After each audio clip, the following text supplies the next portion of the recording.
Hello everyone, Luke for Smith here. Welcome back to a quickie reading. It is Saturday the 5th of December. It's just gone 10:30 in the PM. This may be a semi-long one, depends how quickly I can do it. This month will be Trolls, White Knights and well, I can't remember the other one I was going to do. Influencers. I'm not quite sure. However, this quickie reading will be about the trolls of Chris Clan. This article is about troll personas for how trolls manipulate Chris. See Chris and manipulation. I'm not quite sure if I've done this one. We got some quotes. They are vicious, crazy, wickedly smart people. Chris on trolls. What a world we live in. Such trolls with such trolls in it. And that was Bubbles in Sonicu issue 8. Trolls are various individuals of all races, colours and creeds united under a common goal to mess with the life of and extract as much lulz from the internet's most beloved and most hated autistic man-child Chris Clan as possible. The organised effort to troll Chris began in earnest of 2007 and still has great momentum going forward, even if it peaked after disbanding the classic era trolls following the death of Chris's father in 2011. Trolling schemes by these individuals have ranged from manipulating Chris into a Truman Show-like existence, making him rage on video, making him take pictures of himself unclothed, accelerating the breaking of his sense of reality, and more. So we got all of this lot. We got some trolls and some stuff to get through first. So pre-ED, that's Encyclopedia Dramatica. It is notable that Chris was bullied in real life before his discovery by 4chan and ED. It can be argued that the first known torment of Chris occurred when his lifelong friend, who no longer speaks to him, Sarah Nicole Hammer, locked him under a house. They were when they were children. The next notable bullying occurred during the infamous mini-date with Hannah in 2005, which smashed his heart level to 15%. Around the same time, he was trolled by a girl he contacted through MySpace named Lindsay Kale. Lindsay K. No, there's no L in it. There was also possible trolling of Chris through the guest book on his website from as early as 2003, with a hot redhead said she would meet him outside the PVCC. Either this was epic trolling or Chris put it in the guest book himself. And let's not forget about Mary Lee Walsh and the gameplay hijinks. But all of this was but this was all child's play compared to what happened next. Boy, was it. Miscreants. You're making me very nervous right now, and that was Chris on the Miscreants. I'm guessing this is like a portion of the trolls. I never heard this phrase thrown around in Chris Clan lore though, so I'm not aware on this bit. The Miscreant, I'll begin to learn about them, by the way. The Miscreants were a group of people that trolled Chris from 2009 up until his father's death. Oh yeah, I have heard of them. So this is what they called themselves. Okay, I only know of them singly. Death in 2011. Clyde Cash was the original leader of the Miscreants, which was styled after the Patriots, the shadowy cabal from the Metal Gear Solid series, who are revealed to be behind a conspiracy spanning decades, including all of the main incidents the protagonists go through. They claim to be responsible for several unfortunate events in Chris's past, which Chris seamlessly believed. On the 23rd of February 2009, the Miscreants approached Chris in Mumble. If you don't know what Mumble is, it's basically a like a chat room sort of thing, online chat room, a bit like Club Penguin, but it's mostly a chat room. In Mumble, and informed him of their plan. Several "haha I got you" videos were made, all with false information. To deal with these internet bullies, Chris resorted to babbling incoherently. After the disappearance of Clyde Cash, the site was down for a few weeks, with the message "Clyde's dead baby." After that, the website returned, apparently re-uploaded by Vivian Lee. Part of the site description reads names Vivian, guess I'm the new leader or some shit, fuck y'all. On the 28th of June 2009, the Miscreants set up shop at the private villa of corrupted citizens and message board. While online wars have been raged, men in pickle suits has also been deployed to ruin Chris in reality. These exploits have included stealing his date, obtaining potentially life-ruining material, and generally being lousy. They also seem to treat Bob Chandler as one of their own. While the group's explicit purpose, according to Cash, was to ensure that Chris never got laid and forever remained a virgin with rage, that didn't stop them from sending a bunch of prostitutes to Chris's house. Nonetheless, Chris got the last laugh when he hired a prostitute. Since the death of Bob, the Miscreants have effectively disbanded, with pretty much everyone involved distancing themselves from Chris, and only a few, such as CWCki, continuing their efforts before eventually losing interest. Years after the fact, some has admitted they took things too far when reflecting on the era of Chris 3, while others look back with a sense of smug satisfaction. And this is the I might as well just bring this up. I'm not going to go through every single picture. This apparently was the Miscreants right here. There you go. Okay, the Asperpedia 4 includes Alex Benson Leary, creator of Asperq, Evan Christopher George, creator of Simon Q, and therefore Simonia, Sean August Wheatley, the creator of Moon Pals, and Mayo Ling, the creator of Asperpedia,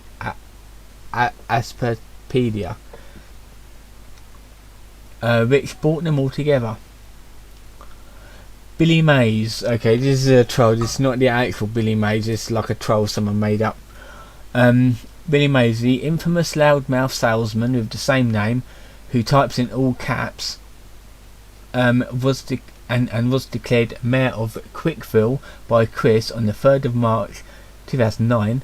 While under pressure from Max, it is wildly suspected that Chris himself had something to do with his untimely death. which obviously Chris Can had nothing to do with Billy Mays' death, because to be fair, I don't know what Billy Mays actually died of in the end. I kind of forgot. Blanca Rice. Blanca was a trio of trolls: Vicky, Ricardo 123, Isaac 69, and Nurse Iki Clan, who tricked Chris into sending them nudes and later his Sonically medallion. Icarus later uploaded a couple of videos featuring the Sonically medallion, including a video in which the medallion is destroyed, not to be confused with Lord Silly Nipples, who used the Blanca identity to score his first nudes. Blue Spike. Oh, Blue Spike is the worst one of the lot, to be fair. Blue Spike, aka Leon Spike, aka Julie, aka Max, was a 13-year-old boy who pretended to be Chris's sweetheart Julie. He later revealed himself to be a troll in the now infamous hour-long recording in which he berates Chris and makes him stick his Sonically medallion up his ass. Brian Bash. Brian Bash was a close friend of Clyde Cash. He was the one who sent hookers over to Chris's house, as well as the person who called during the infamous Bob Walks In audio file, and is responsible for leaking CWC rockin' for way.jpg.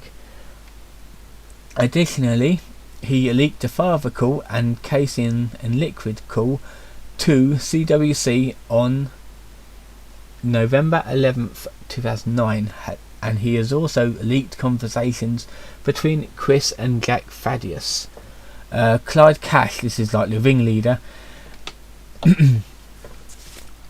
The nefarious Clyde Cash is the most infamous and legendary of the trolls, a vile and repetitive fellow whose very name strikes fear and repulsion and revulsion into Chris's clogged heart and inspires admiration from the souls of the people he posed as. Shigeru Miyamoto.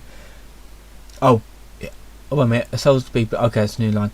He posed as Shigeru Miyamoto, raped Chris's beloved Panda Halo, which he just made up, he didn't actually rape her, and performed many more amazing feats about which songs shall be written, and the minstrels shall sing, in of the ages of immoral. Unfortunately, it will not come to pass, since Clyde is serving a life sentence for stealing the identity of Lee Hottie. Wait, is that true? I never heard of that. It's probably like another fake thing, but I don't know. Is that clickable? I really do not know. I'll have to read like the full quickie on them, Clyde Cash, in order to find out. Emily, a brave soul who went to a date with Chris. She was later saved by the glue in the pickle suit. I thought it was a man in the pickle suit. I don't know. Jack Thaddeus, the possible successor and gay lover of Clyde Cash, and responsible for various PSN related trolling, and also for the Wikipedia ads. Jimmy Hill, a English sportscaster. He claimed to be the true original creator of Sonic, and the first openly gay character, which briefly became popular in Europe in 2009. Right, Jimmy Hill, he is based on a real person. He is an actual sportscaster in the UK. I know, I remember it. I wasn't a lot like born in the time he was around, but I do remember him and I do know of him. But they're just using, like, the trolls are using him to troll, like pretending to be Jimmy Hill to troll Chris. Jason Kendrick Howell, the original creator of the ED page. That's a short one, wasn't it? The glue in the pickle suit. I thought it was a man in a pickle suit. I don't know. It wasn't like a black guy in a pickle suit. I think it always was, to be fair. Mainly because Chris Can hates black people. Well, he did back in the day, but now he apparently changed, and I find it hard to believe. The real life pickle man who answered to Clyde Cash. He saved Emily from the clutches of Chris. Liquid Chris. Oh god, that'd be a long one to do. A YouTube troll who was known by doing a spot on impersonation of Chris Can within his saga. Liquid Chris, referred to as the true and honest Chris Can, the creator of the popular comic character Sonic, and Solid is referred to as an angry troll named Ian Brandon Anderson, who made outlandish claims that he was the real Chris. Lord Silly Nipples, a troll from ED who was responsible for impersonating Chris, or impersonating Blanca, and being the first to obtain the now infamous Chris Can nudes on the 11th of September 2008, along with Chris's DVD. She is also responsible for giving birth to the man in the pickle suit and for feeding Chris the infamous Guido picture of Clyde.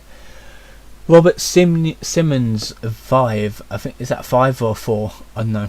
I'm no good with Roman numerals. A YouTube troll who managed to gain Chris's trust by showing him support and mirroring his life, along with visiting Chris's church, meeting Bob. He also had a hand in organising the Emily date. Shigeru Miyamoto, well, we all know who he is in real life, but they're using him as a troll to troll Chris. Shigeru Miyamoto, Japanese writing, is the creator of some of Nintendo's most legendary video game franchises such as Super Mario, The Legend of Zelda, and Star Fox. He pretended to be interested in his yellow Sonic abortion. It would later come to light that Miyamoto was a sock puppet of Clyde. Surfcat Tito, a ignapic troll who managed to invoke Chris's wrath on two separate occasions by hacking his PSN and by taking the blame for ruining Chris's slim chances with the wallflower. He is also involved in the destruction of Chris's beloved PS3. Let me just check my recording, please. Yes, it's done right. Forg is responsible for creating a slanderous billboard in 2009, exposing tomboys and tomgirls of Virginia. In 2011, a major part of Chris's 2011 blackmail campaign. Vivian G, the creator of the Sonic 2 audiobooks and various other Chris-related videos, and cousin of Clyde Cash, a former White Knight who turned troll after she realised Chris was a hopeless, thick-skulled moron. She and Clyde Cash were both personas created by the same troll. That was the other thing I was thinking about. White Knights. I was going to do them. So wait a minute. What was? Okay, right. Okay. So post Bob's death, following Bob's death in 2011, the then current group of trolls disbanded to give Chris a bit of room to grieve. In the years that followed, new trolls would eventually pop up. So it was good that the old trolls left. I mean, a family death is pretty terrible when you really want to leave alone people, like let them grieve. So it was good to let Chris grieve after that. And I'm pretty sure them trolls actually did good stuff with their own lives. I hope they did good with their own lives and just stopped trolling. Actually got jobs, got married, and had kids. Right, have a good life instead of trolling, you know. Right, Catherine, a mysterious sweetheart from Britain. After rejecting Chris, she braved Chris's jealousy and sense of entitlement to send out never before seen contests. Jeff/Francine. It's a familiar one, recently familiar to me. The mysterious creator of CWC Adult Chronicles. Yep, that's why I remember it. Targeted by Chris for selling unofficial Sonically merchandise and in a blatant act of hypocrisy, was made fun of for her transition. Yeah, if you look in my past videos, like a few weeks ago, you'll see the Adult Chronicles playthrough. It was only 2 parts of it. Johan, an ex-gay porn star who challenged Chris for the rights to impregnate 2 lesbians after a sex-off. Johan's superior body and non-bent duck won him over. Jessica Quinn, a former white knight who played along con by becoming his sweetheart, known for her fat fetishism before ditching him and becoming back and forth to toy with him. The idea, guys. These are another set of the worst trolls ever. A group of trolls with controversies that rival Blue Spike. Yep, that's exactly what I said. They're the worst trolls, just like Blue Spike. Worse still, if needed. Infamous for sneaking in politically incorrect themes into the Sonically lore and going as far as committing a crime for laughs and extorting Chris out of thousands. I'm pretty sure that's worse than Blue Spike. The idea, guys, hastily vanished after the emergence of Null and the guard dogs, who set about attempting to reverse the idea guys had right. Nonetheless, Chris maintains several of their ideas to the current day. Among them is the belief that he is a goddess meant to usher in a dimensional merge. Yeah, the idea guys basically conned him and brainwashed him. That makes him the worst trolls, I'm pretty sure. The Teen Toon Squad, another bunch of weirdos. A group of transgender teens posed as his friends. They took advantage of Chris's flattering sense of reality by feeding him information on the dimensional merge, by taking over his Twitter account, rumoured to have given Chris marijuana. Yeah, basically people that Chris should not be around, mainly because these are teenagers and Chris was about in his 30s at the time, which if Chris tried anything with them, that would make Chris a paedophile, which I still do not think Chris is a paedophile to this day. I just think that he made some really shady ideas. Jacob Sockness, oh god, that's going to be one that I'm going to have to read about. This is he is a danger to Chris, and I'm pretty sure he still is. A mysterious man from San Francisco, California, who aims to gain access to Chris for reasons which have anonymously never been properly explained. He primarily served only to further enable the beliefs planted in Chris's head by the idea guys, as well as bolster Chris's beliefs in the dimensional merge coming to pass. Yeah, it's basically brainwashing him even more with this coming to pass. After Sockness stated that he was taking a train across America to meet Chris personally, that is creepy, and Sockness will be a stalker for that. Luckily, it never happened, by the way. Even Chris realised that something was horribly wrong and insisted that Sockness stop, while Sockness stated that he would return back to California after reaching his destination. and ended up honouring Chris's request. He ended up trying to force his way back into Chris's life on separate occasions, only to be triumphantly shot down by Chris in late 2019. Is there a spider on my door? No, I thought there was. In 2019, Stockton's made it clear that he had no intention of giving up, and he had made repeated attempts to returning after that,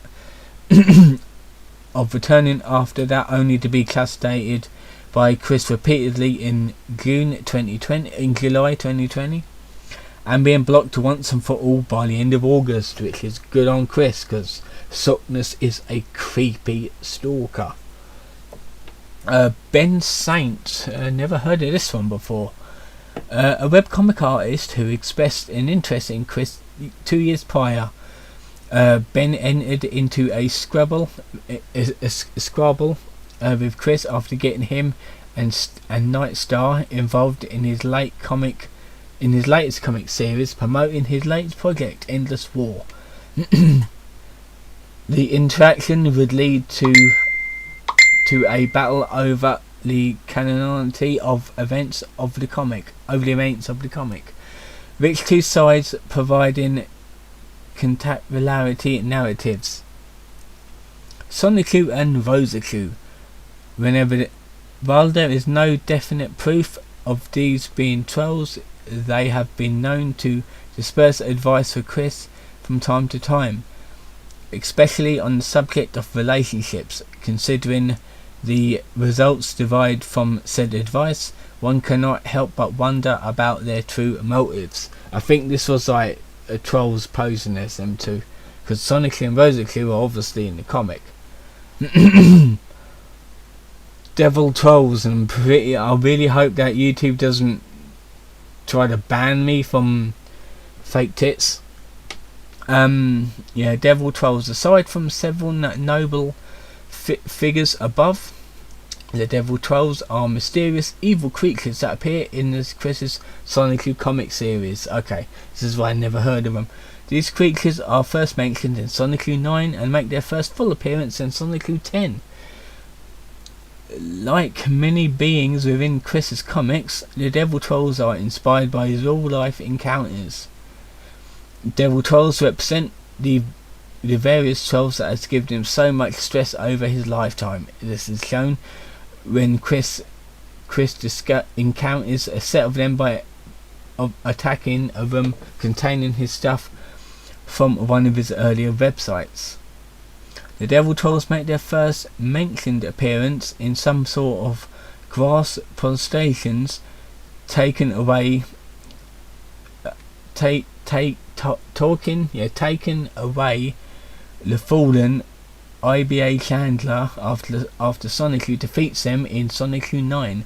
They make their first full appearance in Sonic 10 as Chris Sonic encounters them inside the room containing his pictures from his various websites.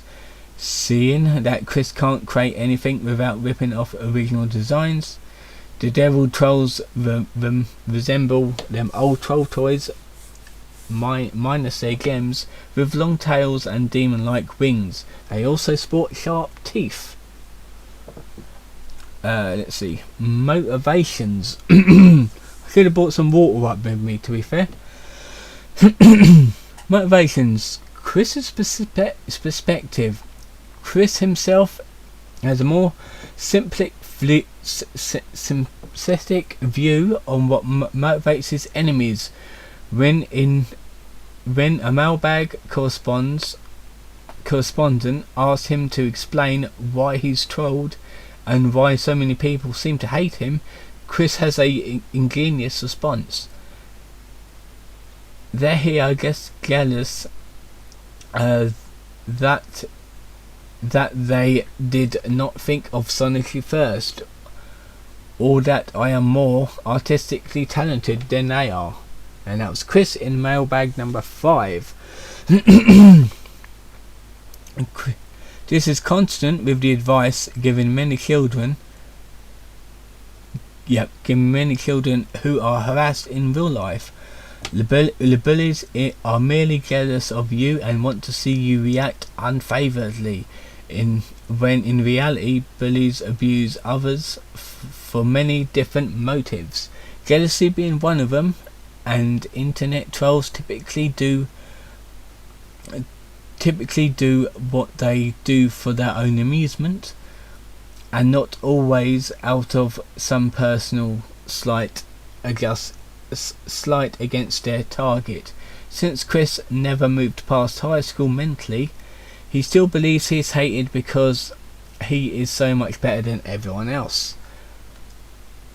For his own attempts to illustrate trolling, it is obvious that Chris has no concept of how it works. When he tried his hand at impersonation, he thought that we'd all be trolled if he pretended to be an epic troll, but then a troll saw through his lie and forced him to admit that he is indeed a fat idiot. Chris believes that trolling has two steps: pretend to be someone you're not, and then troll someone by revealing who you really are. Sylvania, a character based on his perception of foreign trolls who claim to be people they aren't, thinks it's hilarious to pretend to be Meg Griffin, Chris kiss and transform once he's out of sight. As a result, Chris walks away happy, unaware that he's just kissed a tranny, defeating the entire point of trolling him. Recently, it seems that he decided that the majority of his hated trolls are actually homosexuals, combining two major hates into one massive force of nature. The earliest this is seen is the message he wrote in his mailbag section, exploding into a rage in a rage over an added Twitter and how they could talk about it behind his back. Eventually, even more in his Wikipedia article of the Wallflower, Chris has also decided that the trolls were also black. Wow. Unsurprisingly, Chris also considers trolling a crime, and has somehow detected himself to stop trolling. However, Chris's views on trolling are very skewed.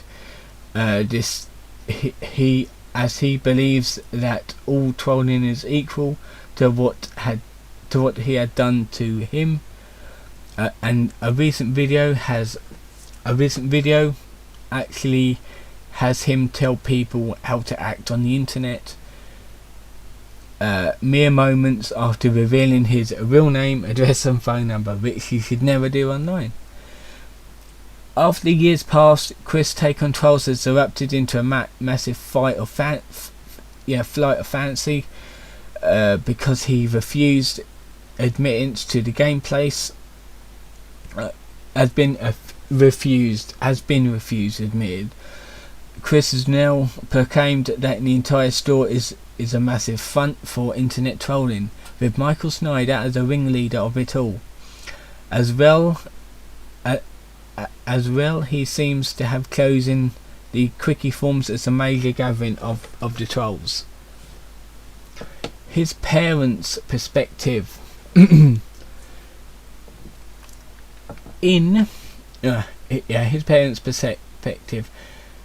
The Matthew Noble call in August 2010 reveals some interesting insights into Bob and Barbara Candler's inception of what happened to their son over the years, because his parents are apparently convinced that the entire Chris Clan trolldom grew out of a conspiracy by Michael Snyder, two alleged homosexuals who frequented the gameplace, possibly Lucas and Mims and Megan Schroeder, who worked to get Chris banned from the store and are involved in a general effort to harass and torment Chris, which there was no trolls that were involved in the gameplay. Chris just got himself banned because he obviously harassed people there, and he tried to run Snyder over. Where was I? Oh, there we are. Harass and torment Chris. When speaking to Ivy, Bob described Megan with words like cruel and German, mainly because he's a bit racist as well. Bob was convinced that it is all because they are persecuting Chris for being autistic, while in reality he was just scaring away customers with his behaviour and sexually harassing Megan. Yep, that was another reason why he was banned. It is useful to try and consider things from his parents' point of view. To begin with, there is a worldwide conspiracy, more or less, to pester the Chandlers, violate their privacy, drive their son to do ridiculous things, and otherwise fuck with them within a myriad of ways. My voice is definitely dying. Bob and Barbara were bombarded by prank phone calls all day, nude photos, and God knows what else arrived in their mail. Signs mysteriously appearing on their lawn, Chris having angry screaming matches with people they never met on the telephone. Chris once drove to Ohio to meet a woman who didn't exist, and so on. Yet they didn't do anything to stop Chris from doing these things. They should have just took away his computer, but they never did. Not very good parenting skills. Being Chris's parents must be fairly a surreal experience at this point, given and given that they belong to a much older generation. They hardly expected to develop the grasp of the internet social phenomena, and they need to properly understand their situation. The gameplay, however, has a small piece of the bigger picture that maybe is the most significant real physical element of Chris's adventures in the trolldom. They have been exposed to. As ridiculous as their theory may seem, it's possibly the best they can do as far as making sense of what happened and continues to happen to them. Alright. Oh god. Got two more sections. Let me see if I can get around to it. Chris the Troll. This is about his role in the trolling video. And you know what? Give me 1 second, because I just need to turn my thing off.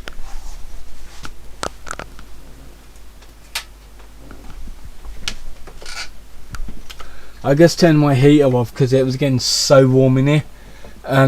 Yeah, Chris the Troll. While the idea of everyone's favourite man-child becoming the one thing that he hates seems more far-fetched, if not laughably ironic.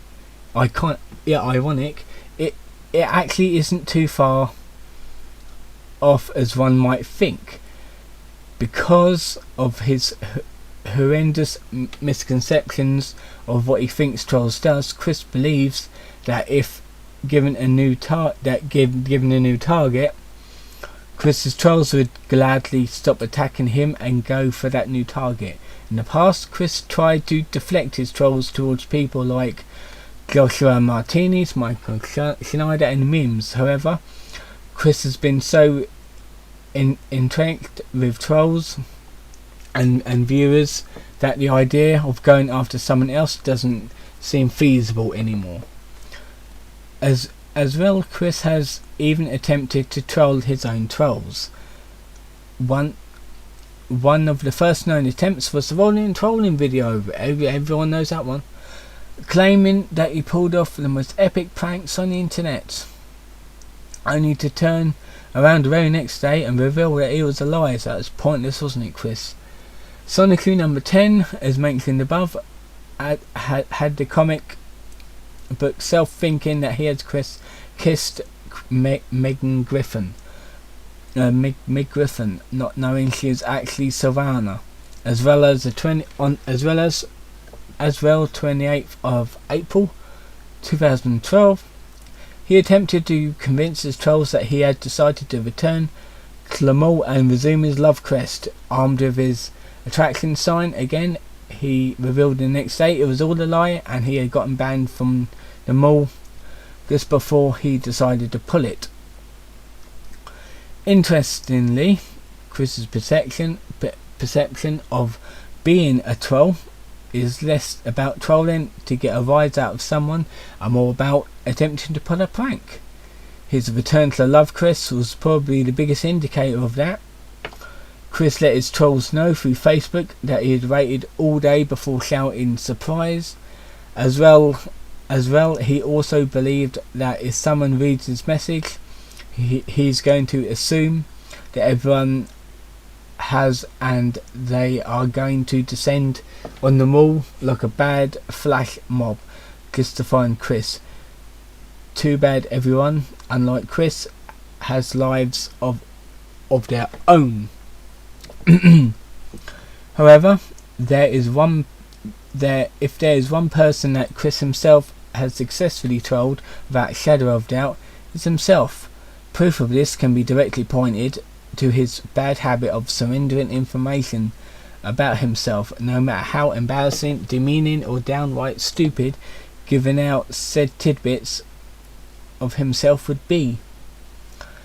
Chris often screams at his trolls for not leaving him alone, but aside from the fact that his antics would only add more fuel to the fire, he always fails to realise that if he didn't give him any ammo to begin with, he wouldn't have ended up in this predicament. A shining example of this would be the 2013 Omega leak. Chris would have ranted about the trolls, and most would have shrugged and assumed that he'd just been angry in typical Chris Clan fashion.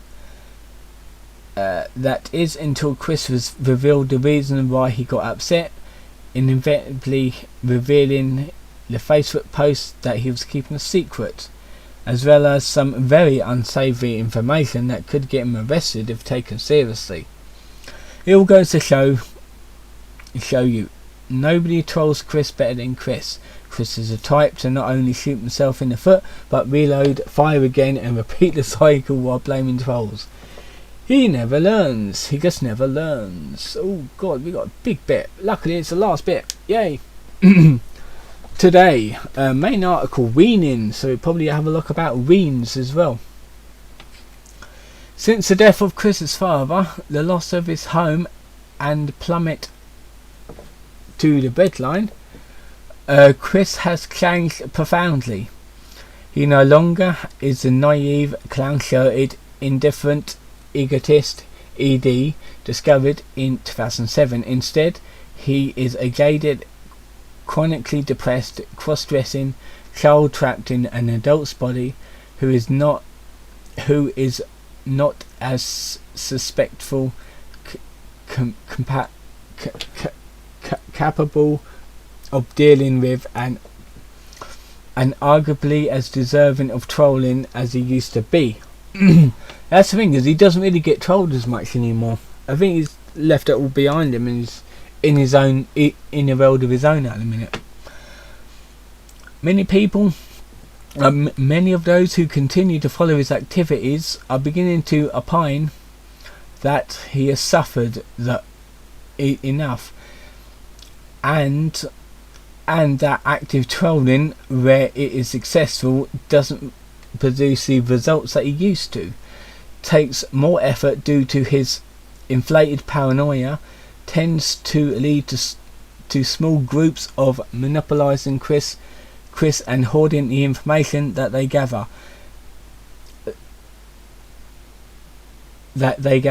As happened with Blanca and Catherine. In some cases, causes needless emotional damage to Chris. For example, the revelation that Chris's latest girlfriend Catherine was yet another troll persona in early November 2014 provoked disgust and disappointment, as many felt that it was not only unoriginal and no longer funny, but the trolls have spent weeks, if not months, to string him along and toy with him, including tricking him into grovelling for Catherine's continued affection. Many felt this amounted to emotional abuse of an already broken and miserable shell of a man. Some were even disappointed that they felt, as they felt after all Chris has gone through, he deserved a lucky break and a real relationship for a change. Further, this was accompanied by the revelation that the same group of trolls that had also fabricated Chris's denunciation of by his high school friends, leading to many questioning the morality of impersonating Chris's old friends to get a reaction out of him, and of course the terrifying regional nightmare that such trolling has left Chris in is virtually every aspect of Chris's social life is engineered by trolls that he has no way of knowing what or who is real, even his own family. This is perhaps partially responsible for his growing obsession with his hoarded crap and preoccupation of his new identity. It has gotten to the point that Chris's identity and possessions, which are all he has, which he knows for certain are real and not a troll fabrication. Almost done. Come on. Chris's transformation had also coincided, I think, with and perhaps influenced a shift in trolling. Active chronic trolling, such as Chris has experienced, is now generally looked down upon as weaning and attention whoring. Instead it has been more fashionable to leave a locale like Chris to their own devices for the most part and observe rather than continuously provoke. Yeah, that's the thing, because it's interesting just to see what he does without poking the stick at him. Proponents of this type of trolling note that many major events in Chris's life that happened independent of trolling influence, such as him burning down his own home, his various outings in Charlottesville and beyond, and many subsequential in real life bans, his bizarre dealings with Mary Lee Walsh, and of course the infamous 28th of October 2011. I don't know what that's about. It can be argued that much, if not most, of the trolling that Chris has experienced since his discovery in 2007 was Ween as well, and that it have partially caused his bitter, depressed and paranoid state today. However, his newfound empathy evaporated on the 26th of December 2004 as Chris vandalised a sonic boom display, oh god, here we go, at his local GameStop before attacking an employee who was calling security. All caught on camera by a bystander. This shattered any pity most people had for Chris because of the way in which he conducted himself, commanding employees don't call anybody and generally behaving as if he were answerable to no one throughout. One Quickie forum commenter apparently described Chris's actions as socially deaf, as naturally and an aggressive balding man shrieking at staff. In other words, being a Karen. He was being a Karen, in other words. Wearing toy sunglasses, turning a few heads. This is merely one of many cases in which Chris has dispatched the pity of trolls by bouncing back from his supposed depression with an act of astonishing hubris and stupidity. The revelation that Chris was in jail awaiting video court in 2 days later was received with relief and hopes that he may be forced to learn lessons he should have been taught decades ago.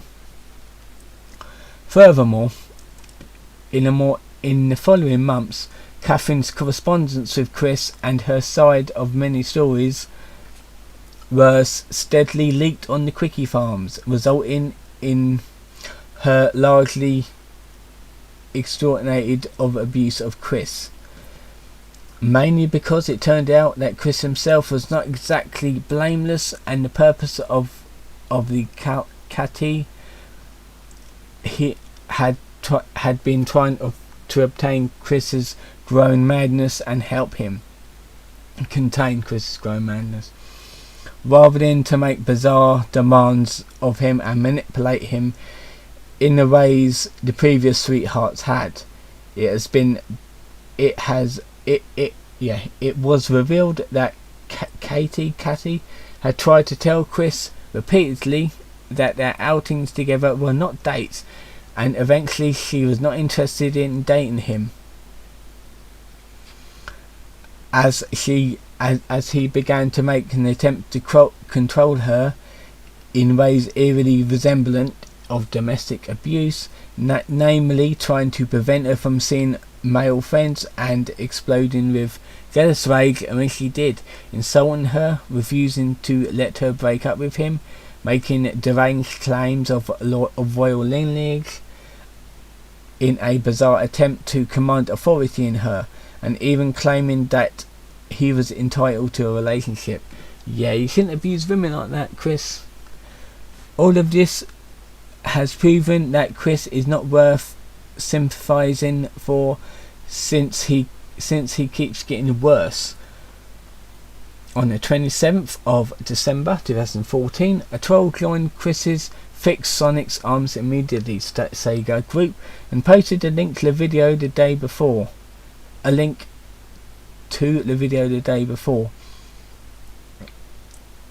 Eventually, more and more trolls joined, and the group eventually became littered with photos of Chris's trigger, as well as people mocking him and other forms of venery. Perceptions of Chris plateaued between 2015 and 2017 as the financial crisis rolls in.